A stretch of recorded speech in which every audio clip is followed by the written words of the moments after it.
This video provides a brief status report on the ongoing war between Israel, the United States, and Iran.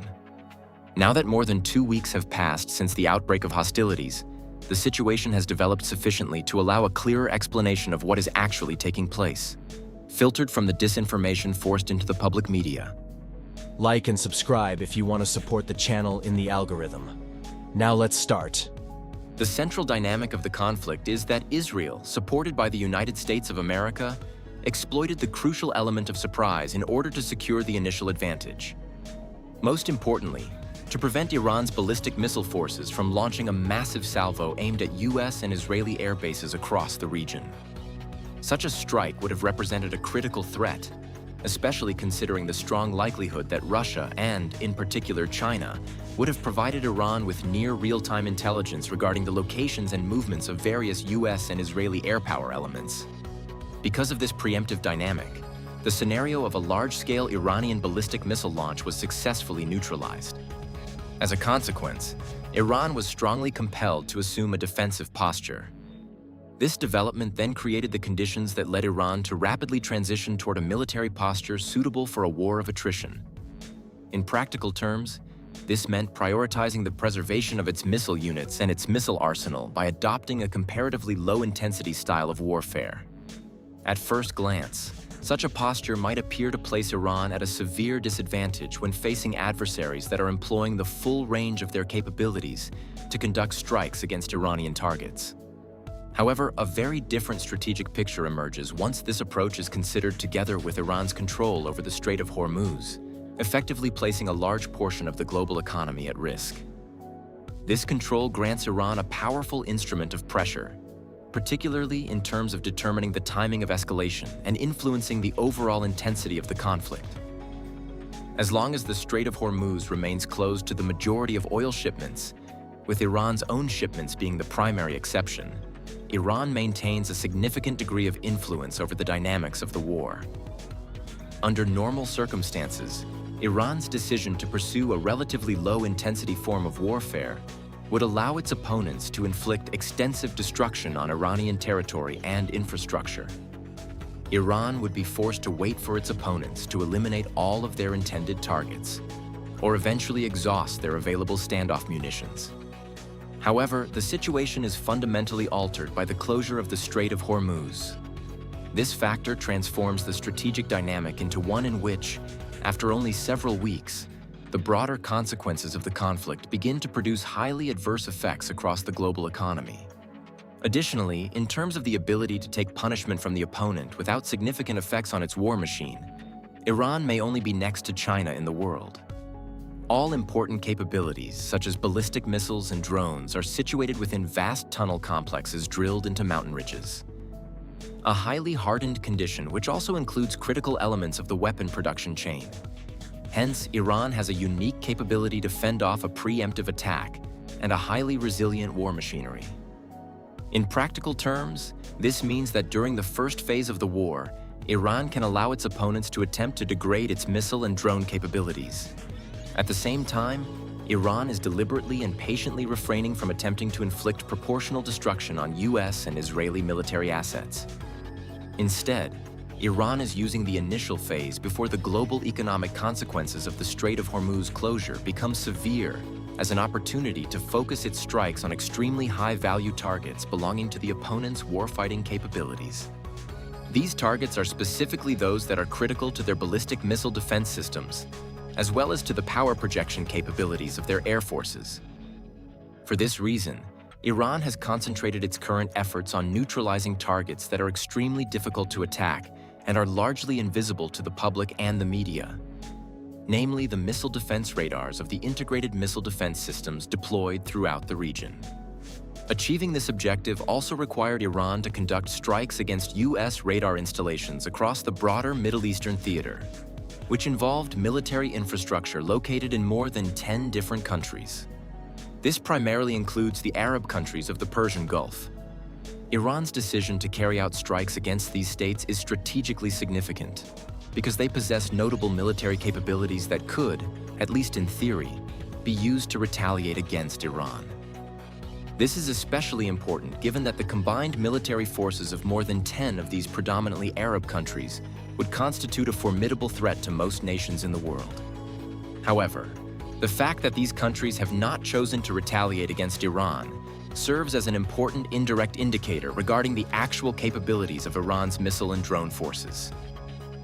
This would become particularly relevant if Iran were to decide to transition from its current low-intensity, preserving form of warfare to a high-intensity operational posture, one characterized by a significantly greater willingness to accept risks in the employment of the units responsible for launching its missiles. In this context, it must also be noted that the US has effectively evacuated most of its key bases in the Persian Gulf region. The purpose of this retreat was to move its air power assets toward Jordan and, even more importantly, toward Israel. The logic behind this redeployment lies in the ability to concentrate missile defense capabilities within a relatively small geographic area. The Israeli missile defense systems, together with those deployed on US Aegis destroyers and THAAD batteries, are able to combine and overlap their defensive capacity to protect a compact region. In effect, this transforms Israel into a missile defense umbrella from which US and Israeli tactical air power can operate with a relatively high degree of safety. This situation leads directly back to Iran's ongoing campaign aimed at destroying the key missile defense sensors deployed throughout the region. The ultimate objective of this campaign is to eliminate the secure operational sanctuary that currently allows the tactical air power of Iran's opponents to function with relative protection. For this reason, one of the principal missile systems employed by Iran is the Special Mission K-Bar-Shekin Aeroballistic-missile. This system was specifically designed to strike difficult targets at extended ranges and functions as a precision strike asset. The use of Fatah-1 hypersonic ballistic missiles is for even more demanding, highly protected target sets which require very low warning time, exploiting a condition where the opposing missile defenses anticipate to be able to handle a single missile. Iran combines the use of such missile with its limited but still relevant time-critical reconnaissance capabilities in order to gradually degrade the ballistic missile defense capabilities of its opponents during the first few weeks of the conflict. The first consequence of this effort is a reduction in the warning time available to the sensor-fused US-Israeli layered missile defense umbrella. However, an even more significant effect emerges as the campaign progresses. By targeting and neutralizing the high-resolution X-band ANTPY-2 radars, Iran seeks to blur the operational vision of the missile defense network. These radars constitute the key discrimination component of the broader US-Israeli missile defense architecture. Once these critical sensors are taken out of operation, penetration aids and decoys can be employed with far greater effectiveness. For example, inflatable decoys carried by Iran's Etamad ballistic missile can then be used to increase the number of interceptors that must be launched in order to defeat a single incoming missile. The gradual depletion of the US and Israeli interceptor arsenal carries consequences that extend far beyond the immediate scope of this war. On the one hand, the economic impact is severe because these interceptor missiles are extremely expensive. On the other hand, the situation is viewed favorably by countries such as China, Russia, and the Democratic People's Republic of Korea. The depletion of interceptor stocks also creates an incentive condition in which China, for example, could be even more encouraged to provide Iran with satellite reconnaissance data. Once the majority of the upper-tier interceptor inventory has been expended, the layered missile defense umbrella concentrated over Israel would effectively collapse at some point. If, at the same time, the radar and sensor infrastructure supporting this umbrella has already been neutralized, the warning time for an impending Iranian ballistic missile strike would shrink dramatically. Under such conditions, air bases would no longer have sufficient time to rapidly relocate vulnerable air power assets on the ground, such as aerial refueling tanker aircraft, to unpredictable positions in order to avoid being struck. This dynamic illustrates Iran's near-term potential to significantly degrade the tactical air power of the US and Israel, along with their broader offensive power projection capabilities directed toward Iranian territory. As a consequence, the initial high-intensity strike phase, to a large extent conducted using expensive standoff munitions such as the JASSM cruise missile, is expected to diminish relatively quickly. At that point, the ability of Iran's opponents to continue destroying Iranian military infrastructure, that is not protected within hardened tunnel complexes would be reduced to a considerable degree. At the same time that this missile defense umbrella collapses and the offensive capabilities of Iran's adversaries are drastically diminished, a new operational phase becomes possible for Iran. The collapse of the ballistic missile defenses would open the path for Iran to shift from its current posture of preserving its missile and drone units into a high-intensity operational mode. Such a shift could involve the launch of large salvos of ballistic missiles against all air bases hosting the tactical air power of its opponents. In addition, air defense systems responsible for protecting Israeli airspace against Iran's one-way attack drones, such as the Shahed 136, would also become primary targets. The Shahed 136 represents a relatively low-cost platform capable of systematically degrading Israel's industrial infrastructure, particularly elements connected to the defense sector.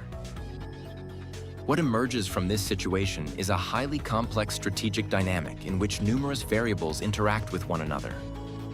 These interacting factors help explain why Iran chose to adopt a defensive posture centered on a war of attrition after being caught by surprise by the initial US-Israeli attack. Within this context, Israeli and US reports claiming that a high percentage of Iran's ballistic missile launchers have already been destroyed lack credibility and should instead be interpreted primarily as instruments of psychological warfare. Most audiences feel that the relative modest Iranian response against Israel and US-Israeli claims of massive successes is a sign of Iran's degraded military. But this is a dangerously false interpretation of what is happening, one that creates false expectations which will probably have very negative effects on the morale of the affected population and militaries. Another highly revealing aspect of the situation is the inability of the US Navy to enter the northern Gulf of Oman or even approach the region of the Strait of Hormuz. This circumstance illustrates the scale of the threat posed by Iran, particularly through the capabilities of the Islamic Revolutionary Guard Corps Navy and Iran's ballistic missile forces. At present, US aircraft carriers are operating in the Red Sea and in maritime areas located south of western Oman. These are extremely distant operating locations when considering the effective combat radius of the FA-18 Super Hornet fighters. As a result, the ability of carrier-based aviation to project power against Iran is reduced to a considerable degree. Equally significant is the reluctance of the Arab countries surrounding the Persian Gulf to participate in offensive operations against Iran, despite claims that Iran has supposedly been critically weakened. Their unwillingness to join such operations is an important indicator of the real strategic situation. These countries previously offered their bases to the US for the war scenario that has now unfolded. However, with US military forces retreating from these areas and repositioning themselves in Israel, where they can operate from a comparatively secure environment protected by highly concentrated missile defense systems, the sense of betrayal among these regional partners is likely quite substantial. The withdrawal of the US Navy's Lincoln Carrier Strike Group to positions behind the mountains of Oman further reinforces this perception of both US inability and abandonment. There are currently no credible prospects for the Strait of Hormuz to be reopened in the near future. This is particularly true with regard to reopening it through military action conducted by the US Navy. At the same time, it is highly unlikely that any allied nation would be willing to cooperate with the US by sending naval vessels toward the Strait of Hormuz. This reluctance is understandable given the highly defensive and largely ineffective posture currently adopted by the Lincoln Carrier Strike Group. Even if the US were to offer concessions to Iran as part of a ceasefire agreement aimed at reopening the Strait of Hormuz, particularly once Iran has practically demonstrated the extent to which it can impact the global economy, the withdrawal of the US from the conflict would not necessarily mean that Iran would abandon its objective of eliminating the Israeli military threat directed against it. Up to this point, Iran has sustained considerable damage during the conflict. While its deterrence capabilities have proven sufficient to protect most of its critical infrastructure, including its oil infrastructure, Iran's defense industrial sector appears to have suffered significant damage, at least on a superficial level. Recovering from this damage will likely require a substantial amount of time, months, or years. This factor also explains why Iran is reluctant to commit a larger share of its ballistic missile forces to the conflict. Maintaining a large and substantial arsenal of these assets is essential if Iran intends to preserve its status as the major regional power in the foreseeable future. What many observers fail to recognize, however, is that numerous elements of Iran's missile production industry are actually located within mountain tunnel complexes. For example, all production of Iran's liquid propellant missiles, such as the Khorramshahr, is conducted inside these secure underground factory complexes. Furthermore, the manufacturing of many highly critical components that require advanced technological processes is also very likely carried out inside such protected underground facilities, rather than in exposed above-ground installations. Nevertheless, certain components, such as the fueling process of solid propellant boosters, must be handled above ground for explosion safety reasons. Infrastructure related to these activities has almost certainly sustained significant damage during the course of the current ongoing war. However, it is highly unlikely that other crucial components, such as missile guidance systems or the heat shield nose tips used on ballistic missiles, would be produced in vulnerable above-ground facilities. On the contrary, it is almost certain that such sensitive production activities are conducted within protected underground production complexes. Moreover, once the conflict began, it is highly probable that machinery and key components located in well-known above-ground facilities were evacuated and relocated in order to prevent their destruction, since the vulnerability of those facilities was already well understood. Knowledge, personnel, and documentation of matured production means and weapon designs are almost certainly totally unaffected by this war. As a result, it can be concluded that Iran's production capabilities for solid propellant ballistic missiles have almost certainly suffered damage that could disrupt their pre-war output for a period lasting several months and possibly even years. At the same time, Iran appears to have preserved its production capacity for liquid propellant ballistic missiles, including modern next-generation systems, primarily the critically important Khorramshahr missile platform. Taken together, this represents the current status of the war after the first 2 weeks of conflict. Iran is essentially weathering the initial storm, allowing its opponents to expend their limited standoff firepower while simultaneously conducting precise strikes aimed at eliminating the critical elements that are necessary for the continued air power projection capabilities of its opponents. By combining its precise but relatively low-intensity military operations with the strategic leverage created by its control over the Strait of Hormuz and the resulting disruption to the global economy, Iran is creating a situation in which the broader consequences of the conflict will be soon felt worldwide. This conflict, however, was initiated by Israel and the United States, making them ultimately responsible for the chain of consequences that are about to unfold, whether due to miscalculation or not. So that's all for today. If you liked it, give a thumbs up, comment, and subscribe. It really makes a difference in the YouTube algorithm and is a great support to the channel. The Real Enthusiast can become members and given access to exciting membership area material. Thanks for your support and motivation. See you next time.